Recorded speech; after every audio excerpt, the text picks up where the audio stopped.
Welcome back to Network Africa, broadcasting live from Lagos.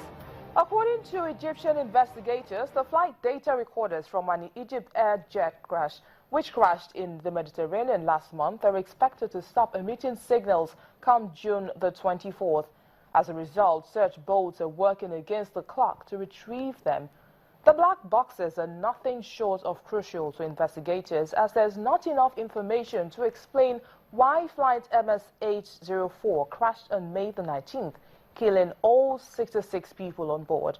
To recover the black boxes from the seabed 3,000 meters below the surface, investigators will need to pinpoint the signals to within a few meters and establish whether the pingers are still connected to the recorders.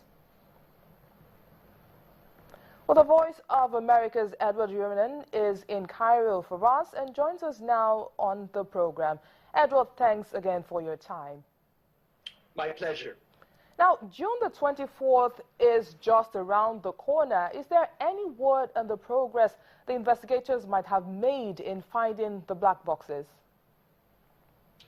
Well, one of the French investigators said last week that they had located one of the black boxes to a radius of about 1 or 2 kilometers. Of course, they're not clear, as you mentioned, whether the pinger, which they're detecting, the sound they're detecting, is attached to the actual black box. So that's part of the equation. They're undoubtedly looking for the other black box, trying to detect the signal from that box. The ship with the robotic sub that was supposed to arrive did arrive towards the end of last week. So if they do locate it with the acoustic sound gear they have, the sub is in place to go down to whatever depth that they locate it, or one of the 2,000 boxes, and I think they say yours. Okay, so what happens if the black boxes are not found before the 24th? So what happened?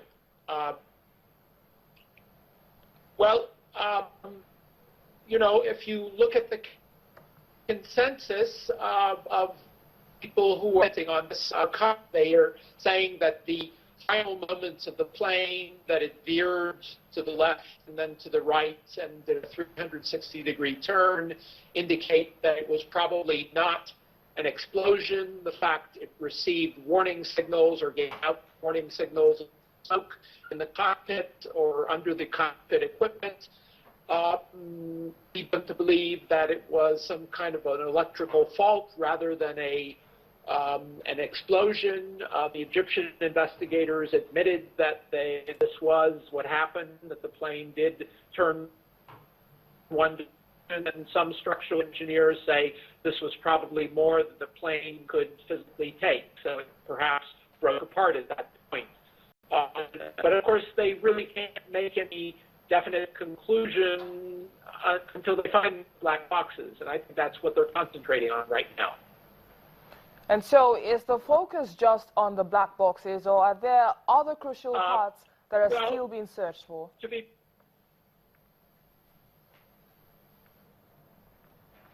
Okay, thank you, Edward. We just have to let you go. But coming back here in West Africa, a particularly severe dry Harmattan has put pressure on Ghana's cocoa season and raised uncertainty about prospects for the mid-year crop, even after the rainy season set in. Here's more on that story. 58-year-old farmer Mohammed Karim has 10 acres of cocoa trees that he is not sure will yield the kind of harvest he expects at this time of the year. The farm, which Karim inherited from his father 18 years ago, is located over 150 kilometers southwest of the capital, Accra. Here, as in the other cocoa-growing regions of Ghana, the Harmattan cold, dry winds blowing across West Africa from the Sahara over winter is sapping soil moisture and spoiling seeds. While weather conditions have improved compared with last year, farmers said rains, which started in March and are vital to the development of the light crop, have been insufficient and patchy. Ghana's 2014 and 2015 outputs came in at 730,000 tons of beans, well below an initial forecast of more than 1 million tons due to poor weather and what farmers said were inadequate supplies of fertilizers and pesticides. Industry regulator Cocoa Board's 2015 and 2016 production target, set at the start of the season in October, is in line with Ghana's average annual output of 850,000 tons, the bulk of which is harvested during the main crop that runs from October to May. We had targeted that we'll be able to produce 850,000 metric tons. We're hoping that the way it performed, we would be able to achieve that. But because the rains have just set in, we are yet to see the live crop and how it will also behave. And then we can then assess the severity or the effect of the long stretch of Harmattan. Cocoa is the backbone of Ghana's economy, along with gold and oil. Ghana has more than 1 million cocoa farmers who rely on the crop, and the lower production this season also hurts government revenue at a time when the country is following an International Monetary Fund loan package aimed at restoring fiscal stability. In terms of real GDP, for example, in 2015, we noticed that because of the harsh weather condition, the cocoa subsector declined by 1.4%, and that led to a slowdown in the growth of the agricultural sector from 4.6% to 2.4%. So this is what impact a declining cocoa sector can have on the agricultural sector and the GDP of a country like Ghana. Local buyers and traders said the overall crop still looked set to end with output below the long-term average. Experts say the Harmattan will also affect mid-crop output in neighboring Ivory Coast, the world's top cocoa grower. Now, back here in Nigeria, a group of youths in Plateau State, north-central Nigeria, have taken to the streets to protest the inclusion of the state among other states that have agreed to provide lands for the purpose of the establishment of grazing reserves. The youth are calling on the state government to engage the people in proper sensitization and awareness on the policy before taking any decision. This isn't political. This isn't religious. Instead of the usual protest of chanting solidarity songs, these youths from Plateau State have chosen to organize theirs in a different way.